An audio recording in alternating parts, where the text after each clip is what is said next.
அஜித், ஷாலினி, சூர்யா, ஜோதிகா இந்த ஜோடிகளுடைய வரிசையில் அடுத்ததா இடம் பிடிச்ச ஜோடி யாரு அப்படின்னு கேட்டா ஸ்னேகா அண்ட் பிரசன்னா.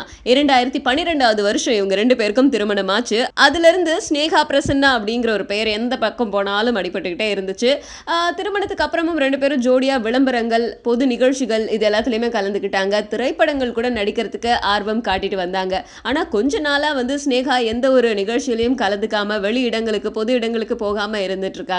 அதுலயே லைட்டா டவுட் வந்துட்டே இருந்துச்சு, எதனால இவங்க வீட்லயே இருக்காங்க அப்படின்னு சொல்லிட்டு. அந்த டவுட் ரொம்ப ஸ்ட்ராங் ஆகுற மாதிரி நம்ம பிரசன்னா அவருடைய வலைத்தளத்துல ஒன்று குறிப்பிட்டிருக்காரு. இந்த விஷயத்த உங்க எல்லார்கிட்டையும் ஷேர் பண்றதுல நான் ரொம்ப சந்தோஷமா இருக்கேன். எங்க வீட்டுக்கு புதுசா ஒருத்தர் வரப்போறாங்க அப்படின்னு சொல்லியிருக்காரு.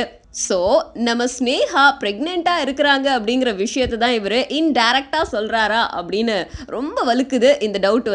ஸோ இன்னும் கூடிய சீக்கிரத்தில் ஸ்னேகாவுடைய குடும்பத்தில் இன்னொரு புது மெம்பர் வரப்போகிறாங்க. அவங்க யாராக இருந்தாலும் நம்ம அவங்களையும் என்ஜாய் பண்ணி வரவேற்கலாம்.